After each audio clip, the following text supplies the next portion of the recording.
Shiko, çfarë amshor. Është i mrekullueshëm. O, çmrekulli. Zonja dhe zotrinj, Redi Jupi me ne në studio. Mirëmëngjes, mirë se erdhe. Mirëmëngjes. Vjema e përshëndes.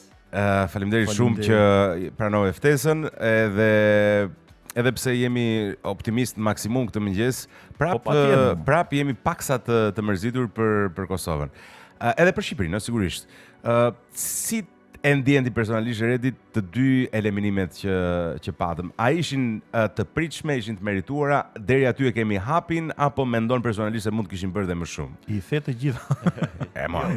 Do të diskutojmë në detaj, patjetër, ta rrotullojmë. Kemi marrë dy kolpo të forta në këto dy ndeshje, sepse eliminimi i Shqipërisë në gjysmë finale, pra nuk mundun të shkojmë dot as në finale, dhe ashtu siç u zhvilluan ndeshja, si shkuan gjërat, na la një, do të them, ajo post ndeshja nuk ishte e mirë për ne, sepse na la me moral të ulët, na la me shumë pikpyetje për gjithë atë çfarë bëj. Dhe ishte ndeshja e Kosovës që vërtet që një eliminim në finale, domethënë pra nuk shkoi dot në botror, por pati një shije tjetër, domethënë nuk pati zhgënjim ajo humbja e Kosovës. Pra Shqipëria pati u duk si mbyllje një cikli.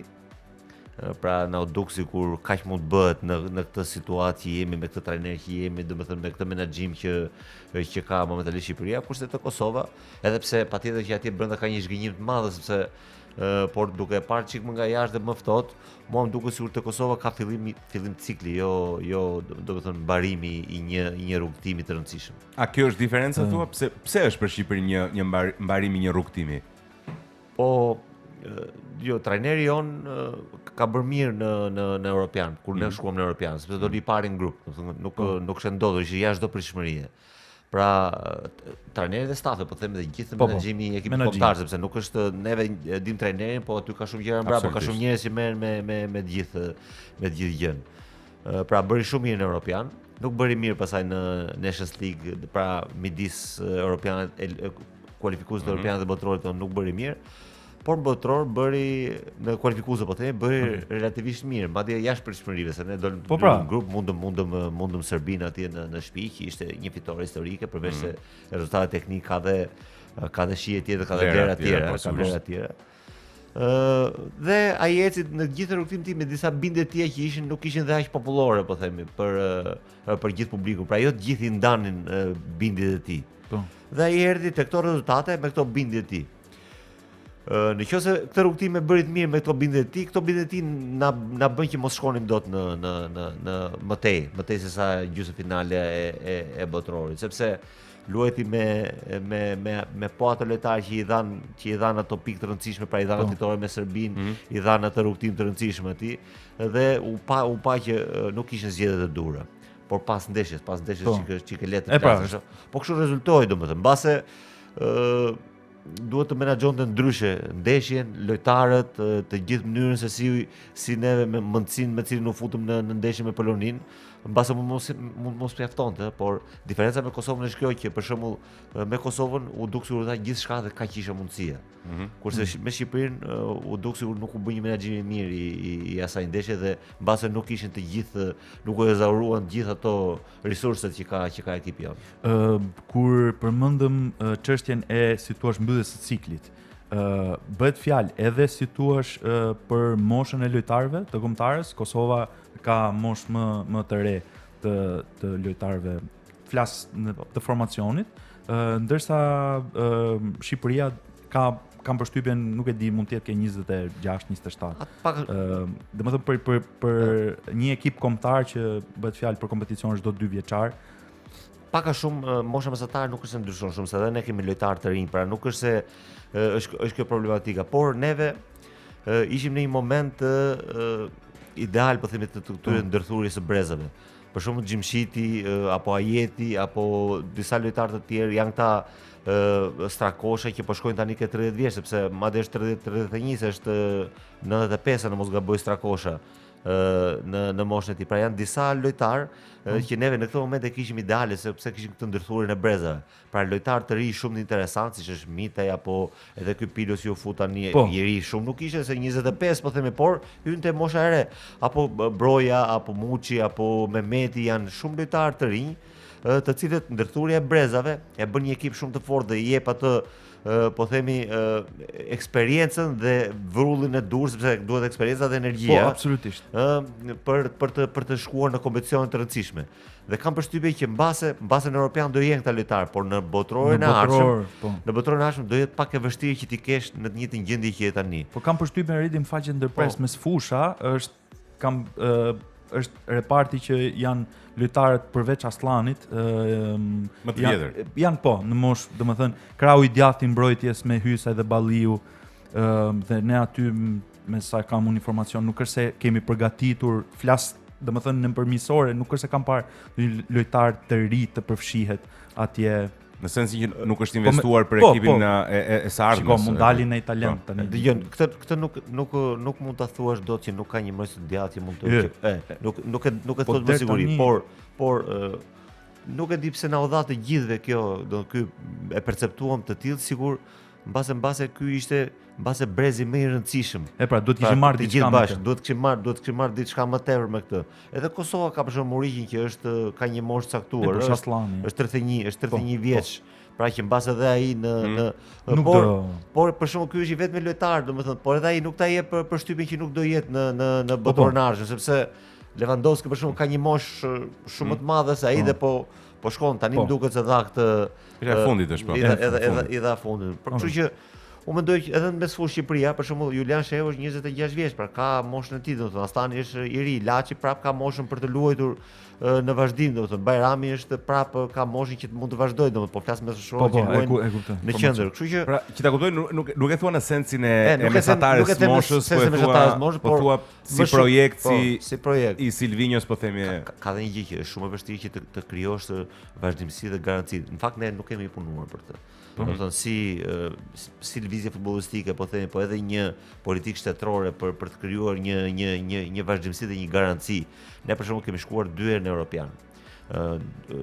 Të shkuar 2 herë në Europian për tifozët dhe për njerëzit rreth qark është qëllim vetvete, kurse për lëvizje futbollistike duhet të jetë një mjet.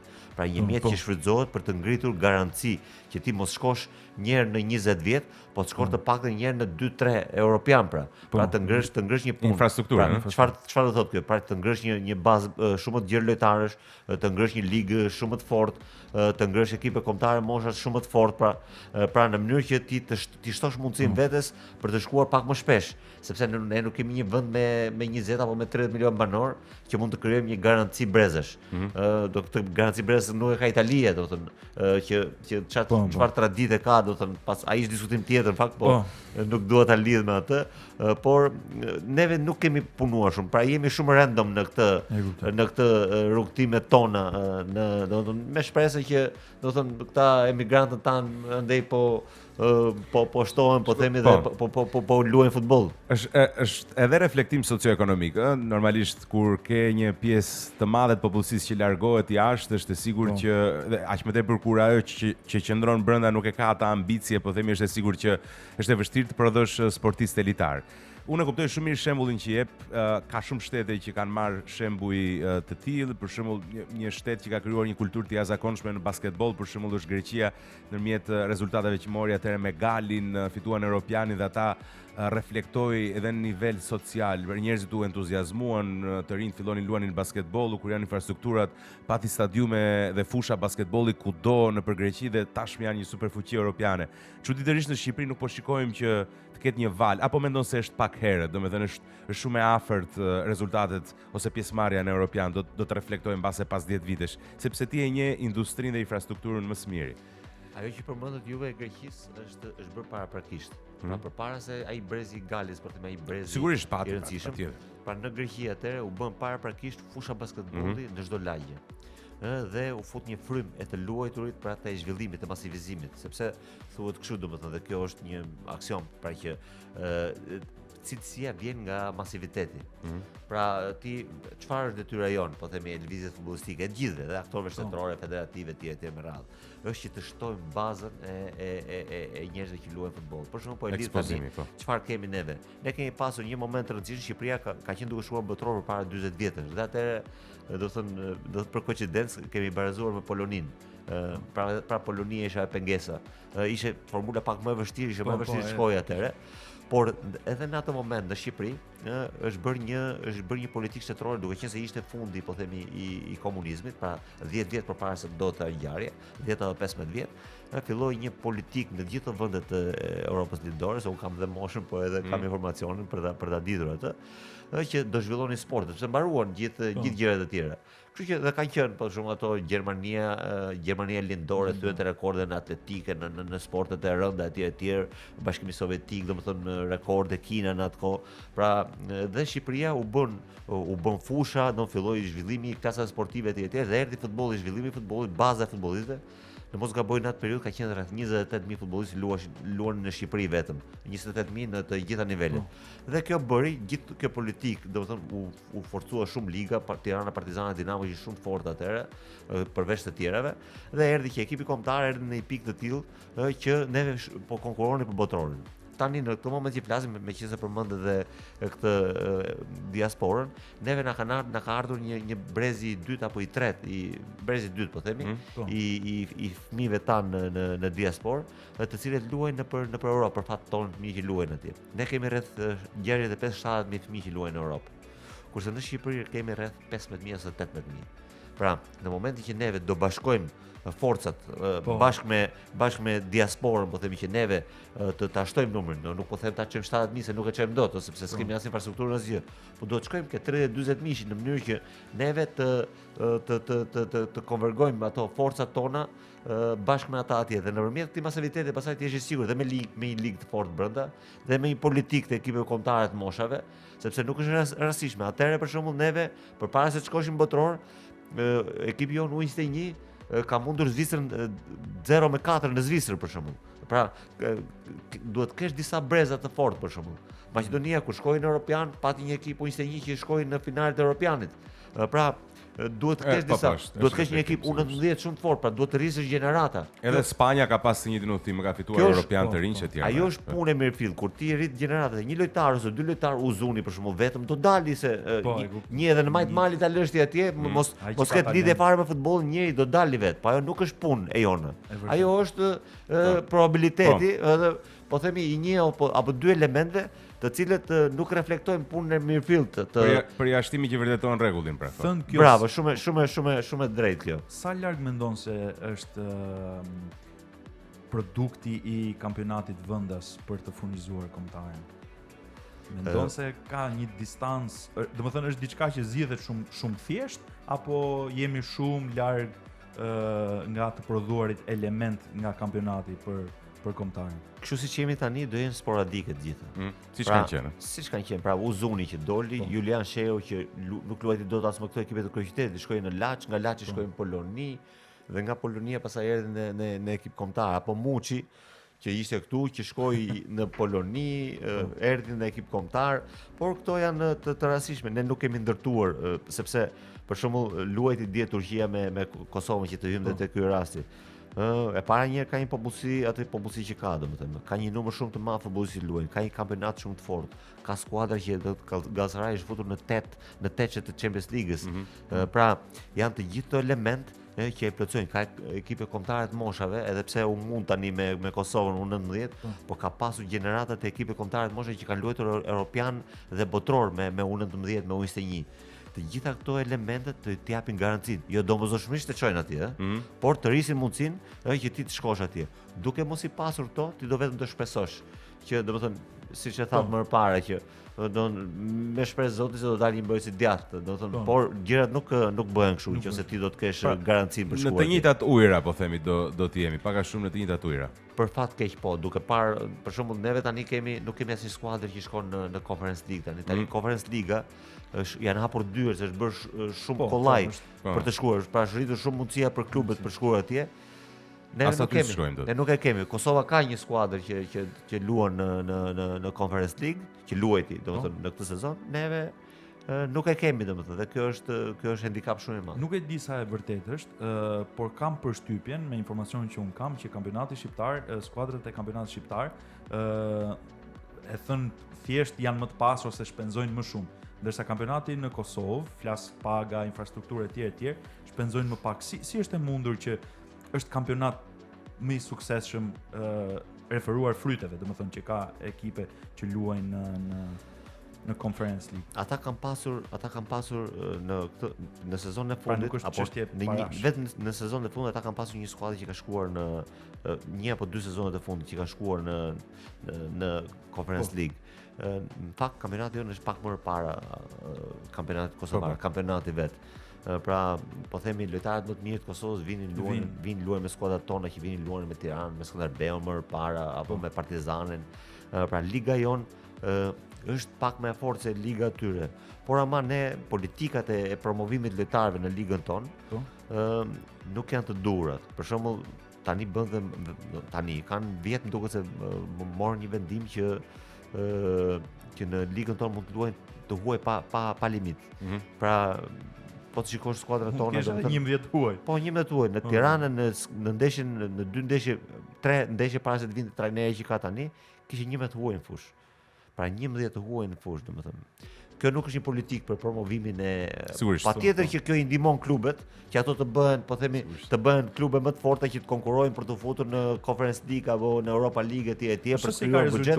Por nuk ka rezultuar. Plana fatjat është keq për infrastrukturën e futbollit shqiptar, qartë. Për futbollin shqiptar dhe për promovimin e lojtarëve tan, kjo është vdekje prurse. Të pyes në lidhje pak dhe me kombëtarin. Sigurisht ne kemi dëshirën, kishim shpresën që si Shqipëria dhe Kosova të kualifikoheshin dhe të ishin pjesë e botrorit. Mendimi im personal, këtë cilësi futbollistike që kanë parë të dyja ekipet, nuk kanë parë asgjë të jashtëzakonshme dhe për mendimin tim modest, nuk më është dukur sikur kanë parë dy ekipet të cilat janë superiore kundrejt ekipeve që janë futur momentalisht. Për tej dëshirë si do kisha personalisht, nuk është se pash as cilësitë, as individuale gjithmonë, as ekipin që të dominonte në ndonjë aspekt caktuar, as Polonin, të më duke një ekip më i mirë se Polonia, ose se Suedia që eliminoi Polonin, pra nuk i shikoja si favorite që thuash vërtet hiq tifozërinë dhe dëshirën personale, që thuash që sa gjuna që këto dy ekipe skaluan se vërtet e meritonin.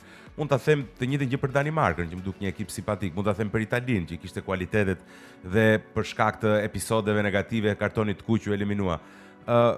Ti e sheh në të njëjtën mënyrë apo mendon se realisht i gëzonin kualitetet për të qenë pjesë? Për neve thua apo për Po edhe për Kosovën edhe për neve. Edhe për neve. Tani kjo ka një farë vërtetësie, domethënë që neve nëse do shkonin do ishte një mrekulli, pra do ishte një ngjarje e jashtëzakonshme. Por neve duke qenë se kemi pasur ato problematika sociale dhe ne si kombë si shtet, po edhe ne dhe ata, po themi dhe neve, po themi këto ngjarjet e jashtëzakonshme duam t'i trajtojmë si normalitet. Po pra, në këtë sens e them, pra, shumë drejt. Jo, kjo është domethënë, pra, duke që domethënë do ishte një sforcë shumë e madhe, pra unë edhe përpara ndeshjes e mendoja dhe e thash që neve futemi në botror, që ishte gjysmëfinale, akoma nuk ishte shkuar finale. Vetëm nëse neve bëjmë ndeshjen perfekte, pra neve të jemi, domethënë, më shumë se 110-120% në çdo aspekt, çdo lojtar, trajneri, menaxhimi në çdo minutë etj, dhe ata të bëjnë një ndeshje normale. Pra kjo mund na çonte në botror. E njëjta gjë ishte edhe me Turqinë, dje me Kosovën. Po është e pamundur që ti gjatë një rrugtimi të tillë ke gati 10 ndeshje kualifikuese, 2 ndeshje gjysmëfinale dhe finale, që ti godasësh të 12 ato dhe në 12 ndeshje ti të bësh një gjë të jashtëzakonshme. Dhe për shembull neve me Polonin bëm një ndeshje shumë normale, shumë fletë, pra nuk është se bëm në një gjë të jashtëzakonshme në ata, patjetër që Polonia nuk ishte nuk është se të lindte pamend Polonia, nuk është qartë, nuk është se kur shikoje Poloninë thuash se çfarë janë këta. Do thonë me ata normalitet, pa duket që është një Lewandowski që është një lojtar që ti nuk e ke, duket Zelinski që është një lojtar, ai 17 vjeçari që u fut i Portos, që u fut në pjesën e dytë, që duket që është një lojtar që ne nuk e kemi për momentin, por këto nuk janë diferenca aq të mëdha, dhe prandaj dhe njerëzit në mendjen e tyre dhe edhe çik pasioni dhe qefi dhe do të thonë dhe i zbusin brenda vetes, por për një teknik duket që ka disa diferenca. Dhe Kosova nga ana tjetër për shembull u duk dje ajo diferenca me Turqinë, që Turqia nuk është se bëri edhe ata nuk është se bën mrekulli, Por është Kenan Yildiz për shiko, shembull. Janë këto detajet e cilësisë. Është Arda Güler për shembull. Janë lojtarë njëri luan me Juventusin. Po edhe në Galatasaray të Yilmaz, Artur Koglu janë lojtarë që luajnë kompeticione të rëndësishme. Ata po i themi, po i quajmë aty me lojtarët tanë dhe po themi nuk është se bën gjëra të jashtëzakonshme, kupton? Se dihet se Çalhanoğlu duk si një lojtar normal, domethënë nuk bëri. Por ama lojtar normal është ai Redi. Pa debat. Jam shumë i sigurt për këtë. Po shiko, se të arrish Arda Güler për shembull dhe Yildiz. Arda Güler janë yje të futbollit. Në çdo prekje topi, domethënë, po këta janë lojtarë që janë kandidat për fituar top në art, po absolutisht. Kështu që absolutisht. Kështu që arrin rezultate edhe duke mos shpenzuar shumë. Kështu që mbase bjem konkluzionin që fakti që konkurojmë me ta është shumë e mirë për futbollin shqiptar, shumë e mirë për ne si tifoz, po fakti që nuk i tejkalojmë dot si kundërshtar do të thotë që realisht marrim atë që meritojmë, domethënë. Po për te dëshirës, se ne mbase mendojmë se mund të meritojmë gjithçka.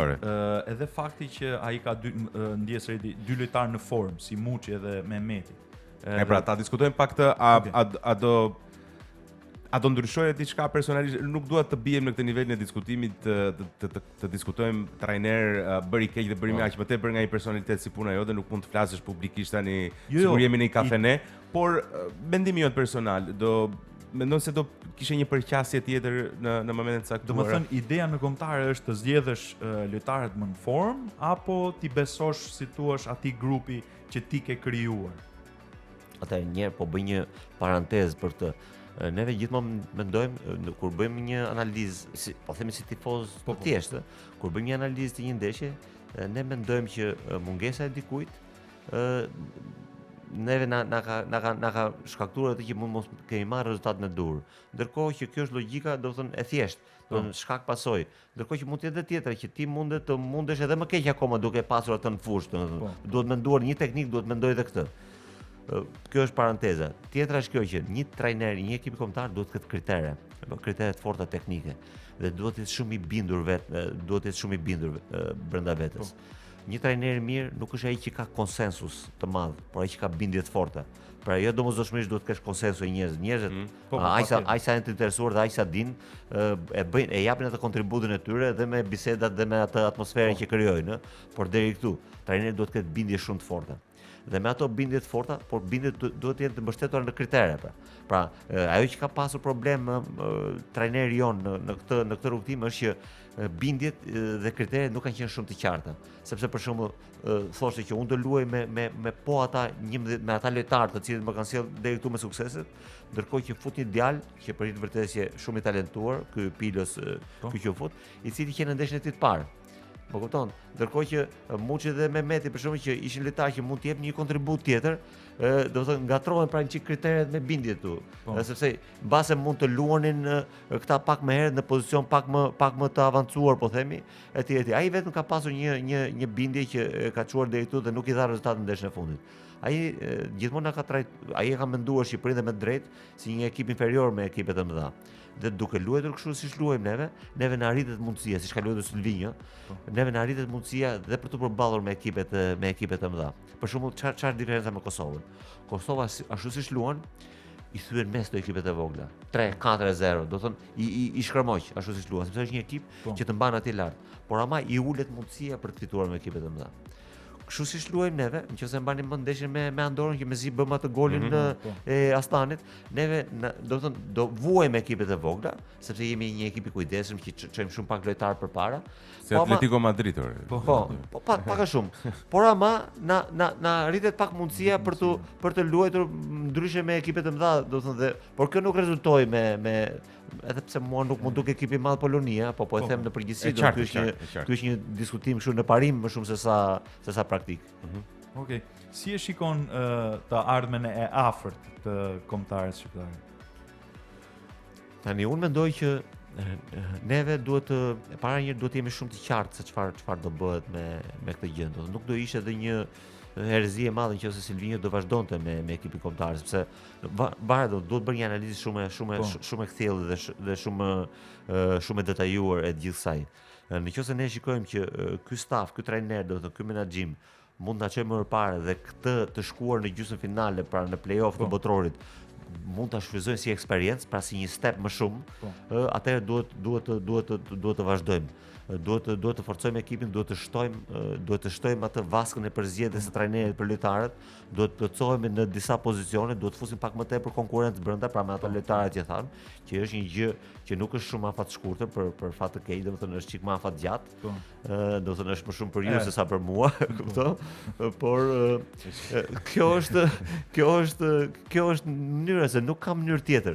Domethënë kur mendon Italia që thon tani do fillojnë do bëjmë revolucion, do fillojnë, domethënë po ata i kanë infrastrukturën çik më të plotë sepse kanë një kampionat, kanë lojtarë më tepër etj. Neve duhet të nxjerrim dhjam nga pleshti kur i thon në këtë rast, sepse edhe objektivi që kemi është një çik më i madh se sa këllçet që neve na mbajnë për të shkuar më tej. Gjithsesi duhet ta provojmë tashmë, sepse të shkuarit 2 herë në European, të shkuarit një herë në fazën play-off të botrorit, mbase janë një investim që ne kemi bërë në këtë rrugtim edhe në këtë ardhshmëri që futbolli jon ka. Të ikim pak nga klima shqiptare, të shkojmë pak 2-3 pyetje të shkurtra për Edin. E para, ose ta pyetje për Shqipërinë. Kush është lojtari që t'impresionon më shumë te Shqipëria? Lojtarët më talentuar që neve kemi janë Mario Mitaj dhe Broja. Broja Mitaj. Po, këta janë 2 lojtarë më me potencial që Shqipëria ka. Mario në shef në Europë? Patjetër, unë Mario në shoh te në një ekip si Milani? Po. Si mbrojtës krau apo si defensiv? Si mbrojtës krau. Si mbrojtës krau në kaçe, është një lojtar që mund të luajë në kaçe shumë mirë, pra me kaçen e mbrojtjes. Se kur luan me 5, Milani ka një luan me 5, domethënë nuk është dhe për mendimin tim nuk është dhe aq i përshtatshëm. Por me mbrojtjen në kaçe, domethënë për mendimin tim mund të luajë në çdo ekip të rëndësishëm në Europë, përveç atyre 2-3 ekipeve që i kanë ata mbrojtësit e majt, domethënë që janë të pa krahasueshëm me asnjë, domethënë. Unë e shikoj shumë lart. Inshallah shohim tani Barcelona, ore. Ise me Flikun ai do që të fluturojnë, do më dinamik. Edhe pse Mitaj nuk luajti mirë në mirë, dakor. Vuajti pak. Edhe Messi ka luajtur keq, nuk ka. Ndërkohë, kush janë sipas te favoritët për sa i përket botrorit 2026? Kush është favorit? Vetëm 2 skuadra shikojnë që mund të shkojnë më tej, mund të shkojnë deri në fund me siguri. Do të thonë mund të ketë outsider pasaj, në Franca dhe Spanja.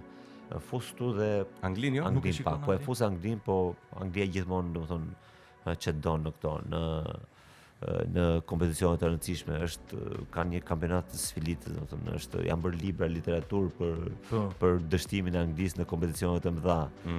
Pra, do të thonë, ata kanë një ligë që është për ata shumë e rëndësishme se çdo botror, çdo europian, do të thonë, po të njohësh nga brenda mentalitetin e tyre, do të thonë, fitimi i Premier League për ata është shumë më shumë se Champions League, edhe pse të ardhurat janë shumë më të mëdha këtej, do të thonë, nuk ka rëndësi aq të madhe, do të thonë, kanë 4 kompeticione të brendshme.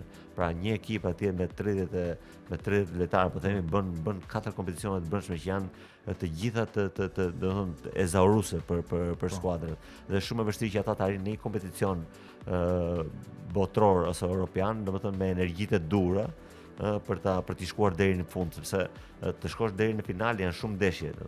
Kështu që, pra ata gjithmonë ata në grup bëjnë mirë, por pastaj kanë problematika të tyre më brapa. Trajneri më i mirë shqiptar.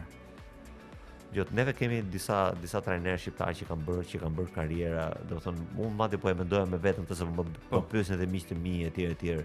Dhe më thoshin çfarë mendon ti, do të thonë. Unë mendoj që ka ardhur momenti që Shqipëria të ketë një trajner shqiptar. Madje unë e kam propozuar edhe përpara Silvinjës tani.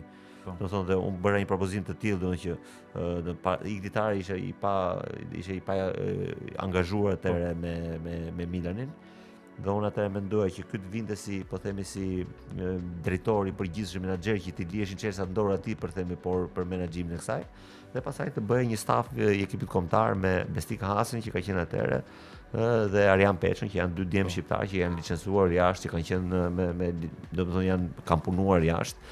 Dhe pse jo të vinë ata këtu. Por nëse do më thoshe këtu për brenda, unë kam 2 emra në mendje që mund të jenë Ilir Daje dhe Skënder Gega.